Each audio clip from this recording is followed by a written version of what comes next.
CTET जुलाई के अभ्यर्थी जो होंगे, अपियरिंग मतलब कैंडिडेट्स होंगे, उनको मौका दिया जाएगा और ये अधिसूचना निर्गत हो गई है और इसीलिए मैं इसकी घोषणा की। सीटेट की परीक्षा अगर 20 तारीख को देंगे और हमारी परीक्षा भी अगर 20 तारीख को है तो फिर से एक टकराव की स्थिति उत्पन्न होती है। और चूँकि वो सीटेट की परीक्षा राष्ट्रीय स्तर की परीक्षा है, इसलिए मैं अपनी परीक्षा को तिथि में थोड़ा परिवर्तन करूँगा। 24, 25, 26, 27 4 दिन लगातार तो परीक्षा हो जाएगा, जिससे कि किसी को कोई कठिनाई नहीं। इन्हीं 4 तिथियों में मैं प्रथम शिफ्ट एंड सेकंड शिफ्ट में करके, प्रथम पाली और द्वितीय पाली करके दोनों शिफ्ट की परीक्षा इन्हीं 4 दिनों में कर लूँगा। अगर अभ्यर्थियों की संख्या जो एक सर्टेन सीमा जो हमारी कैपेसिटी है, आवासन की जो क्षमता है, उसके से ज़्यादा अगर होगा तो मैं ऐसा करूँगा। और इंटीग्रेटेड बीएड वालों को भी मौका दिया जाएगा, मतलब जो अपियरिंग कैंडिडेट है इंटीग्रेटेड बीएड के, उनको भी मौका दिया जाएगा। 31 अगस्त जो है वो आयोग के द्वारा निर्धारित की गई ये तिथि जो है, ये भी शिक्षा विभाग के साथ परामर्श करके ही ये तिथि निकाली गई है, ये परीक्षा देने की, क्योंकि ये अनुमान लगाया जाता है। और जैसा कल हम लोगों ने पूछा भी, सीटेट के पदाधिकारी आए थे, सीटेट को लेकर सर ये पेपर में आया है सर, उन लोगों को मौका दिया जाएगा और वो परिणाम जो है वो कहा जा रहा है कि वो समय तिथि जो दिया गया है बीपीएससी की, उससे पहले भी परिणाम आ जाना चाहिए सर, इसको क्लियर कर दीजिए सर। देखिए, पहली बात तो मैंने पिछले प्रेस कॉन्फ्रेंस में ये प्रश्न पूछे जाने पर मैंने बताया था कि अर्हता संबंधी सभी को भी परीक्षा अगर हो तो उसमें अपियरिंग कैंडिडेट्स को हम लोग मौका देंगे और 31 अगस्त तक का उसका कट ऑफ डेट रखा गया था। लेकिन उसमें मैंने जो उदाहरण भी जो दिया था वो मैंने बीएड का दिया था कि बीएड की अगर कोई परीक्षा अगर लंबित है, जिसका या परीक्षा हो गई है या परीक्षा फल लंबित है और परीक्षा नहीं हुई है, दोनों ही स्थिति में वो हमें 31 अगस्त तक का उसका समय दिया जाएगा। कहीं पर भी हमने ये नहीं कहा था कि पात्रता संबंधी परीक्षा के लिए ये लागू होगा, मैंने ये कहा था अर्हता संबंधी परीक्षा के, और ये कुछ सोच समझ करके ही कहा गया था। ये नहीं कि मैं पात्रता संबंधी परीक्षा के लिए नहीं ये छूट देना चाहता था, मैं छूट तो मैं सबके लिए देना चाहता हूँ, लेकिन छूट देने का अधिकार जो है वो सरकार का है और बिना सरकार की अनुमति के उसकी कोई घोषणा नहीं की जा सकती है। और इसीलिए मैंने अर्हता संबंधी कोई परीक्षा के लिए ये घोषणा किया था। कुछ नासमझ लोग अपनी नासमझी में या अति उत्साह में आकर के इसको ये लोग पात्रता संबंधी परीक्षा पर भी मान बैठे। अब उनकी ये नासमझी या अति उत्सुकता को मैं समझ सकता हूँ, लेकिन कठिनाई उससे नहीं है। कठिनाई ये है कि उसके कारण ऐसे अफवाह या ऐसे गलत, मतलब उसका समझदारी से गलत समझ करके उसको जो सब लोगों ने भ्रामक न्यूज़ दे दिया सबको, तो इससे एक माहौल ख़राब हुआ। वहाँ भी उसको भी लोग समझ सकते हैं उस सब बातों को, लेकिन उसमें सबसे दुखद बात यह है कि ऐसे नासमझ लोग जो कल को हो सकता है कि राज्य कर्मी भी बन जाए, अभ्यर्थी होंगे इसके भी, और वो अपमानजनक शब्द ऐसे भाषा का प्रयोग करने लगे और मुझे कॉल भी करने लगे कि आपने तो कहा था ऐसा। ऐसे आचरण करने वाले लोग जो नासमझ या अति उत्साही व्यक्ति हैं, अगर ऐसे राज्यकर्मी अगर हो जाएंगे तो क्या राज्यकर्मी के लिए ऐसा आचरण मान्य होगा, स्वीकार्य होगा?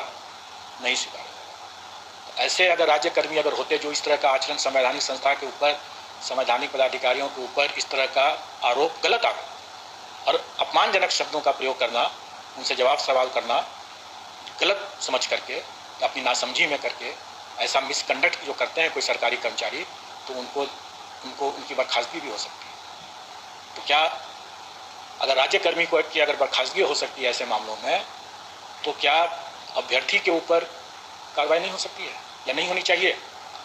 जो इस तरह नासमझी अपनी ओर की एक बात होती है, लेकिन उसके कारण से अपमानजनक शब्दों का प्रयोग करना, उपहास करना, लांछन लगाना मिथ्या, ये उनके चरित्र बतलाता है, जो कि सरकारी कर्मचारी होने के लिए उपयुक्त चरित्र नहीं है ये, और हो सकता है कि इसकी खामियाजा उन लोगों को भुगतना पड़े।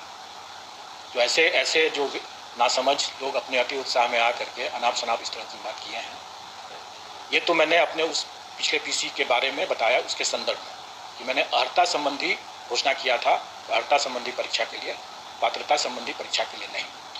लेकिन इसका ये मतलब नहीं है कि मैं पात्रता संबंधी परीक्षा के अभ्यर्थियों को मौका नहीं देना चाहता था।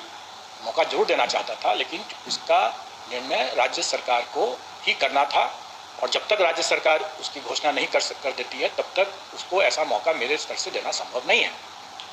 मैं चाह करके भी वैसा मौका नहीं दे सकता।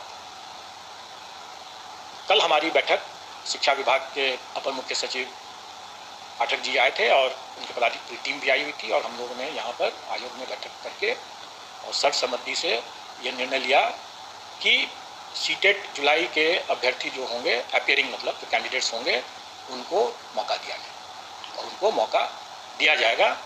और ये अधिसूचना निर्गत हो गई है और इसीलिए मैं इसकी घोषणा भी कर रहा हूँ। दूसरी बात कि ये परीक्षा जो है ये 20 अगस्त को होने वाली है, और हमारी परीक्षा टीआरई की जो परीक्षा है वो पूर्व से घोषित है 19, 20 और 26, 27। तो अब मैं समझ सकता हूँ कि अगर सीटेट अभ्यर्थी को अगर मैं अपनी सीटेट की परीक्षा अगर 20 तारीख को देंगे और हमारी परीक्षा भी अगर 20 तारीख को है, तो फिर से एक टकराव की स्थिति उत्पन्न होती है। और चूंकि वो सीटेट की परीक्षा राष्ट्रीय स्तर की परीक्षा है, इसलिए मैं अपनी परीक्षा को तिथि में थोड़ा परिवर्तन करूँगा, और ये परिवर्तन करके मैं उसको 4 दिन लगातार कर दूँगा। मतलब कि जो अभी 26, 27 है, 19, 20 और 26, 27 है, तो उसको बदल करके 24, 25, 26, 27 4 दिन लगातार वो परीक्षा हो जाएगा, जिससे कि किसी को कोई कठिनाई नहीं होगी। और जैसा मैंने पहले भी स्पष्ट किया हुआ है, मेरे विज्ञापन में भी निकला हुआ है कि अगर अभ्यर्थियों की संख्या अधिक हो जाएगी तो मैं 2 शिफ्ट में परीक्षा लूँगा, उसकी बाध्यता हो जाएगी। और वैसी स्थिति में हमारा प्रयास रहेगा कि इन्हीं 4 तिथियों में, मतलब 24, 25, 26, 27, इन्हीं 4 तिथियों में मैं प्रथम शिफ्ट एंड सेकंड शिफ्ट में करके, मैं प्रथम पाली और द्वितीय पाली करके दोनों शिफ्ट की परीक्षा इन्हीं 4 दिनों में कर लूँगा। अगर अभ्यर्थियों की संख्या जो एक सर्टेन सीमा जो हमारी कैपेसिटी है, आवासन की जो क्षमता है, उसके से ज़्यादा अगर होगा तो मैं ऐसा कर लूँगा।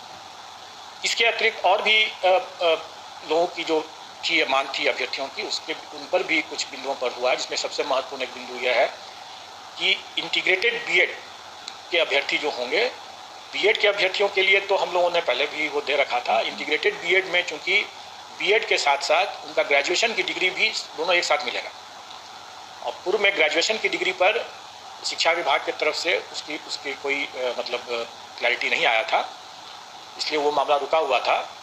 अब उसका भी क्लैरिटी आ गया है और इंटीग्रेटेड बीएड वालों को भी मौका दिया जाएगा, मतलब जो अपीयरिंग कैंडिडेट है इंटीग्रेटेड बीएड के, उनको भी मौका दिया जाएगा। अब ये जो बातें हैं कि जो शिक्षा विभाग ने जो निकाला अधिसूचना कि उसका परीक्षा फल आयोग के द्वारा निर्धारित तिथि के पूर्व में होना चाहिए, ये पहले भी था और अभी भी है और सभी मामलों में है।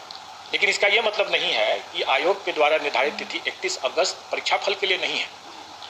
31 अगस्त जो है वो आयोग के द्वारा निर्धारित की गई ये तिथि जो है, ये भी शिक्षा विभाग के साथ परामर्श करके ही ये तिथि निकाली गई है, ये परीक्षा देने की, क्योंकि ये अनुमान लगाया जाता है। और जैसा कल हम लोगों ने पूछा भी, सीटेट के भी पदाधिकारी आए थे, उनसे भी पूछा कि आपकी जो परीक्षा 20 अगस्त को होगी तो उसका परीक्षा फल आप कितने समय में दे सकते हैं।